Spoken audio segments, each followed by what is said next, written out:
ఈ cinema success కారణాలు చాలా సైట్స్ చాలా అద్భుతంగా రాశాయి.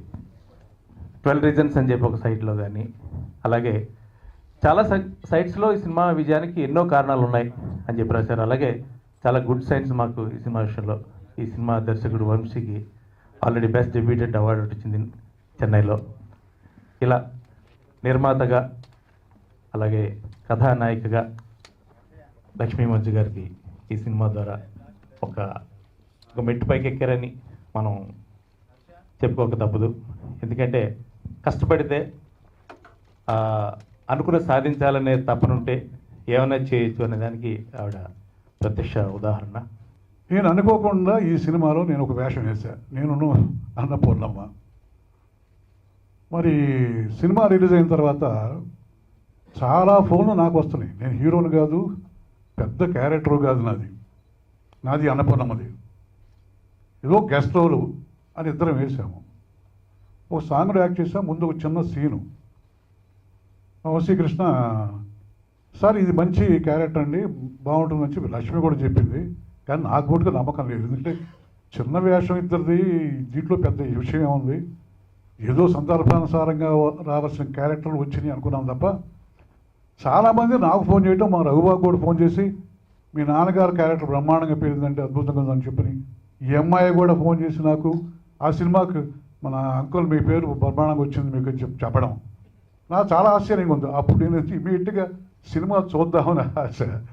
ఆ తర్వాత సినిమా టాక్ గురించి తెలుసుకుంటే సక్సెస్ఫుల్గా రన్ అవుతుందని చెప్పడం చాలా సంతోషించాను. అమ్మాయి కాకుండా ఈవిడ అన్ని కోణాల్లో ఈవిడ తండ్రిని మించిన తనయ అనిపించుకోవడానికి చెప్పక్కర్లేదు. ప్రత్యేకంగా మావాడికి సంగీత జ్ఞానం లేదు, సంగీత జ్ఞానం కూడా ఉంది. ఇక్కడ పాట పాడింది. ఆ పాట నేను చాలాసార్లు 4 సార్లు 5 సార్లు పెట్టుకుని విన్నా. ఆ ధనుష్ పాడాడు, ఇది దాన్ని ఏమంటారు, కొలవేరే కొలవేరే అని. ఆ లెవెల్లో నాకు అనిపించింది జనంగా. అంటే నేను పొగట్టం కాదు చెప్తున్నా. ఆ పాట కూడా నాకు నచ్చలేదు. అప్పుడు సరే వినక బ్రహ్మాండంగా ఉంది, ఈ పాట కూడా వినక బ్రహ్మాండంగా ఉంది. కనుక అన్నిటిలో ప్రొడ్యూసర్ అయింది, నటీమణి అయింది, మామూలు క్యారెక్టర్ చేస్తుంది, హీరోయిన్ క్యారెక్టర్ చేస్తుంది. చాలా అద్భుతంగా ఈ సినిమా కన్సీవ్ చేయడం, ఆ సినిమా తీయటం, హిట్ కావడం చాలా ఆనందంగా ఉంది. ఈ సినిమా పడిన కష్టం చూస్తే ఒక రుద్రాక్ష అనేది మనకి హిమాలయ పర్వతాల్లో అక్కడెక్కడో దొరుకుతుంది. కానీ మంచు అనే ఇంటి పేరున్న ఇంట్లోనే నేను రుద్రాక్షగా పుడతానని చెప్పి తిరుపతిలో రుద్రాక్షలు ఉన్నాయి. తిరుపతిలోనే రుద్రాక్ష పుట్టిందంటే మంచువారి మంచితనం రుద్రాక్షలోనే తెలుస్తుంది. విజయాలు అపజయాలు అనే వాటిని పక్కన పెట్టి కష్టాన్ని నమ్ముకొని, సిన్సియారిటీ అనే కష్టాన్ని నమ్ముకొని ఎదుటివారిని ప్రేమించే మనస్తత్వం గల ఒకే ఒక కుటుంబం మంచు కుటుంబం. Smashing hit in summer 2015. ఈ పదం ఓన్లీ పోస్టర్కే పరిమితం కాకుండా నిజంగానే స్మాషింగ్ హిట్ ఆఫ్ సమ్మర్ ఇది. అంటే థర్డ్ వీక్, చిన్న సినిమా అనేది థర్డ్ వీక్లోకి ఎంటర్ అవ్వడం ఈ మధ్య అసలు జరగలేదు గత కొద్ది రోజులుగా. ఇది జరిగిందంటే జెన్యున్గా ఈ హిట్. అండ్ ఈ హిట్కి one of the main reasons is Lakshmi Manchu గారు అండ్ వంశీకృష్ణ. లక్ష్మీ మంచు గారు కంగ్రాచులేషన్స్. ఇందాక పృథ్వీ గారు చెప్పినట్టు వాటర్లో 30 days ఉన్నారు గుండెలో గోదావరికి, సక్సెస్ దొరకలేదు. కానీ అప్పుడు రాని సక్సెస్ ఇప్పుడు వచ్చింది. ప్రకాష్ రాజ్ గారు చెప్పినట్టు మీ టైం స్టార్ట్ అయిందండి, ఇంకా మీకు తిరుగులేదు. కాకపోతే మాకందరికీ మీ టైంలో కొంచెం భాగం ఇచ్చి ప్రతి సినిమాలో అవకాశం ఇవ్వాలని కోరుకుంటున్నాం. వంశీ గారు మీకు కూడా కంగ్రాచులేషన్స్. వంశీకి నిన్నే చెన్నైలో బెస్ట్ డెబ్యూటెంట్ అవార్డు వచ్చిందండి. Vamshi, that is just the beginning. ఇంకా చాలా చాలా అవార్డులు వస్తాయి, ఎందుకంటే ఇది జెన్యున్గా హిట్ కాబట్టి. Congratulations to the whole team. Thank you నాన్న వచ్చినందుకు. నాకు ఇంత లేట్ అయింది ఎందుకంటే డాడీ అపాయింట్మెంట్ దొరకడానికి. ఐ వాంటెడ్ ఈ సక్సెస్ మీట్లో నాన్నగారు ఉండాలి అని. Thank you daddy for being here. Giribabu uncle thank you, Prithvi గారు thank you, and all my actors specially because comedy అనేది నాకు ఇది ఫస్ట్ సినిమా. సో కథతో వీ వర్ స్ట్రాంగ్. నా యాక్టింగ్ మీద నాకు ఎంత డౌట్ ఎప్పుడూ రాలేదు నాకు. బట్ నా టీం మొత్తం, నా టీం అంటే ప్రభాకర్ గారు, Madhu and Sesh, all of us work really hard to make this. ఇంకొంచెం ఈ సీన్ ఎలా పండించాలి, ఈ సీన్ ఇంకొంచెం ఎలా పండించాలి అని we work pretty hard. Varikoppali Yadagiri గారికి మళ్ళీ థ్యాంక్ యూ. చాలాసార్లు చెప్పానండి, కానీ అన్ని ఈవెంట్స్లో మీరు లేరు. So thank you again. మా కెమెరామెన్ గారు భాస్కర్ గారు షూటింగ్లో ఉన్నారు, రాలేకపోయారు. ఆయనకు కూడా thank you very much. And Vamshi, నాకు ఒక ఎగ్జిక్యూటివ్ ప్రొడ్యూసర్గా నాకు హెల్ప్ చేస్తూ, ఒక రైటర్గా నన్ను కంపెనీకి సినిమాలు తీసుకొస్తూ, ఒక డైరెక్టర్గా తన ప్యాషన్ని తను ఉంచుకుంటూ ఇంత అద్భుతమైన సినిమా మంచు ఎంటర్టైన్మెంట్ ద్వారా మీకు ముందుకు వచ్చిందంటే నాకు చాలా సంతోషంగా ఉంది. And I want to bless Vamshi for a beautiful future with lot more fantastic movies in his way. And అందరికీ పేరు పోయినా థ్యాంక్ యూ సో మచ్. మీరు each one of you, from my art department to my art assistants to my direction department, camera department, na track and trolley, I mean my crane, everything. ఎవరు ఒక పని సరిగ్గా చేయకపోయినా this movie మేము అనుకున్నంత టైంలో అనుకున్నంత బడ్జెట్లో మేము అనుకున్నట్టు సినిమా ఫినిష్ చేసుకొని yes this is what I wanted to make, ఒక డౌట్ లేకుండా రిలీజ్ చేసి ఇంత బాగా రిసీవ్ చేసుకున్నది ఈ సీక్వెన్స్లో చాలా తక్కువగా జరుగుతుంటాయి. I'm very grateful to Saibaba, my all the gods I pray to, Shiva and Allah and Jesus, all my goddesses, అందరికీ నిజంగా my angels around me, thank you so much. చాలా సిగ్గు సత్యకి ఇంటి ఏ ప్రెస్ మీట్కు రాలేదు, పోయినసారి బాగా తిట్టాను అనమాట, ఇలా ఎలా సత్య నువ్వు ఎవరని ఎలా తెలుస్తుంది అని. సో ఈరోజు నేను చాలా హ్యాపీ సత్య వచ్చినందుకు. అద్భుతమైన 2 పాటలు ఇచ్చారు ఈ సినిమాకి. Sai Karthik thank you. రఘు నన్ను సింగర్ని చేసినందుకు. ఏదో మ్యూజిక్ బాగుంది, లిరిక్స్ ఇంత అద్భుతంగా ఉన్నాయి, ఏం పాడినా అలా పాస్ అయిపోతుంది అనుకున్నాను, కానీ ఇది ఇంత పెద్ద హిట్ అవుతుందని నేను నిజంగా అనుకోలేదు. This credit first and foremost goes to Raghu, because నువ్వు ఎంకరేజ్ చేసి నువ్వు పుష్ చేస్తేనే నేను పాడడానికి ఒప్పుకున్నాను. Thank you. అండ్ వరికుప్పల్ గారు, మీరు ఆ లిరిక్స్ రాసినందువల్ల I got inspired. Thank you again. ఇందాక అన్నట్టుగా నిజాయితీతో కూడుకున్న విజయంలో నాకు కూడా ఒక భాగం కలిగినందుకు చాలా ఆనందంగా ఉందండి. ఆ భగవంతుడికి, నేను పూజించే శివుడికి నేను నా ధన్యవాదాలు తెలియజేసుకుంటున్నాను. ఇంత పెద్ద బ్యానర్లో ఒక మహా నటవృక్షం లాంటి డాక్టర్ పద్మశ్రీ డాక్టర్ మోహన్ బాబు గారి కుమార్తె నిర్మించినటువంటి చిత్రం, నటించినటువంటి చిత్రం, ఇప్పుడిప్పుడే ఆవిడ మరొక చెట్టు నాటినట్టుగా అనిపించింది నాకు.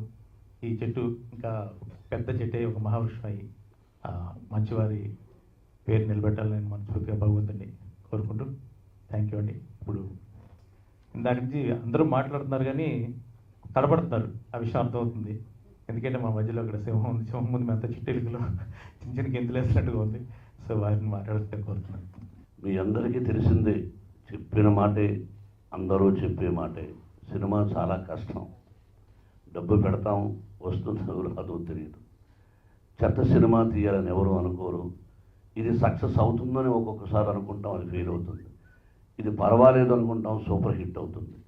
అంతేగాని బాగోలేదు అనుకున్న కథను ఎవ్వరూ తీయరు, సముద్రంలో నీళ్లు పోసినట్టు అవుతుంది, డబ్బు వేసేసినట్టు అవుతుంది.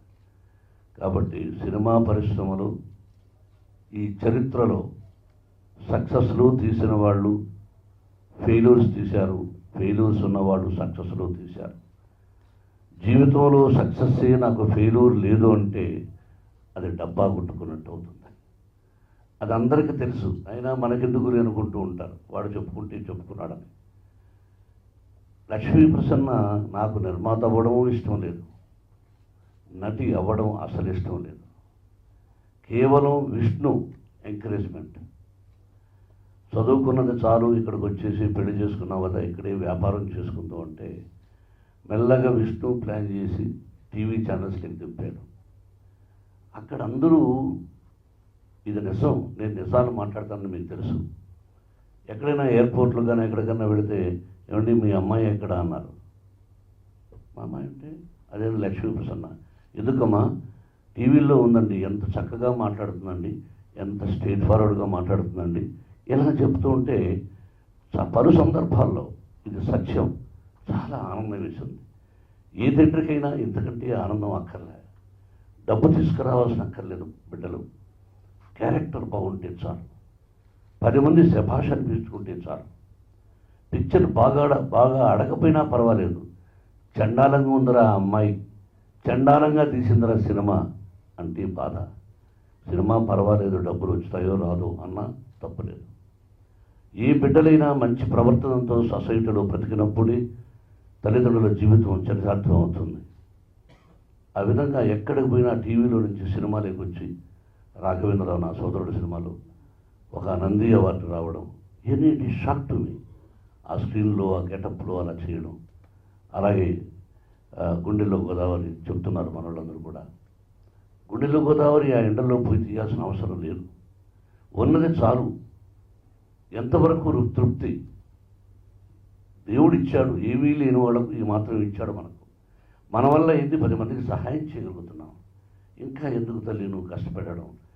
భర్తతో హ్యాపీగా ఉంటూ, ఇదిగో ఇక్కడ విద్యానికేతన్ ఎడ్యుకేషన్ ఇన్స్టిట్యూషన్స్ హైదరాబాద్లో తనకున్నాయి, అవి జాగ్రత్తగా చూసుకుంటూ హ్యాపీగా ఉండమంటే ఇలా అడుగుపెట్టింది. ఏదైనా ప్రతి అడుగు చాలా ప్రమాదకరమైన అడుగు ఇక్కడ సినిమా రంగం.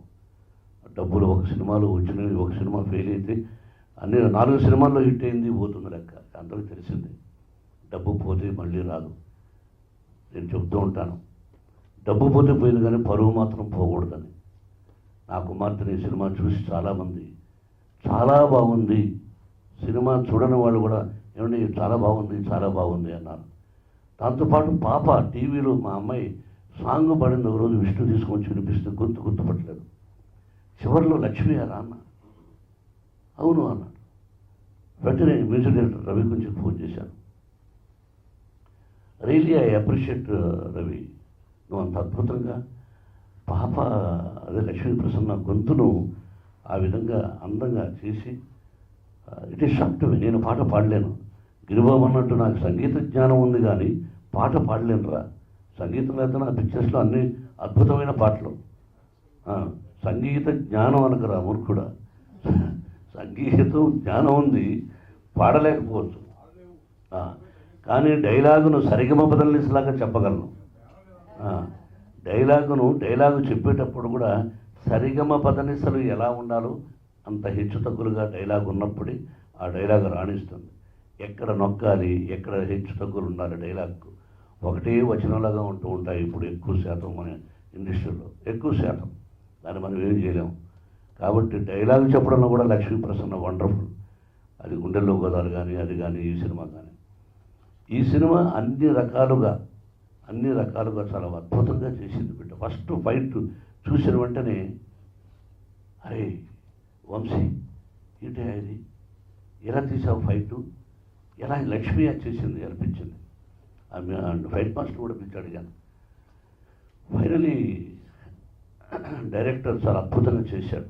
వాళ్ళు అన్నట్టు మన వాళ్ళు ఎవరు అన్నారు, డైరెక్టర్ అనేవాడు ముందు స్క్రిప్ట్ చూసుకొని ఎంత కావాలో అంతే తీయాలి, అప్పుడే నిర్మాతకు అక్కడే మిగిలినట్టు లెక్క. అంతేగాని తనకు మించిన భారం ఏదో ఒకటి అనుకొని ఏదో ఒకటి తీసి ఆ ఎడిటింగ్ టేబుల్ దగ్గర కట్ చేసి 4 రోజులు కట్ చేసి కోట్ల రూపాయలు పెట్టి 1000 కోట్లు కలెక్ట్ చేసిందని చెప్పి అంత గ్యాస్ కబుర్లు ఎక్కువైపోయినాయి. నిజమైన నిర్మాతలు చనిపోయారు. మంచి దర్శకులు కూడా మనకున్నది ఏదో అతి తక్కువ మంది. కాన్సన్ట్రేషన్ లేక, సబ్జెక్టు ముందు తయారు చేసుకొని సినిమాకి వెళదామని లేక చాలామంది నిర్మాతలు కూడా మోసం చేస్తున్నారు కొంతమంది దర్శకులు. నిర్మాత బ్రతుకున్నప్పుడే, చిన్న నిర్మాత బ్రతుకున్నప్పుడే బాగుంటుంది. నేను ఒకప్పుడు చిన్న నిర్మాతని, ఈ రోజుకి చిన్న నిర్మాతనే అంటాను. ఫైనాన్స్ దగ్గర డబ్బు తీసేసుకొని ఆ ల్యాబుల దగ్గర సినిమాలు ఆగిపోయి అందరికీ మోసాలు చేసేవాడు వాడు పెద్ద నిర్మాత కాదు, వాడు పెద్ద దొంగ. తీసుకున్న అప్పును రూపాయికి వాడికి ఇచ్చిన గౌరవప్రదంగా ఇచ్చేసి ఎవరికి నటీనటులకు కానీ సాంకేతిక నిపుణులకు కానీ కరెక్ట్గా డబ్బు ఇచ్చేసి అనుకున్నది ఇవ్వలేకపోతే, అయ్యా నేను ఇప్పుడు ఇవ్వలేకపోతున్నా, ఇవ్వాలనుకున్నా 1 రోజులు ఇవ్వచ్చా అని వాళ్ళ పర్మిషన్ తీసుకొని సినిమా రిలీజ్ చేసిన వాడి నిజమైన నిర్మాత. అది మేమే చేస్తున్నాం, ఇది సెల్ఫ్ డబ్బా కాదు. ఆ విధంగానే నా కూతురు కూడా చేస్తోంది.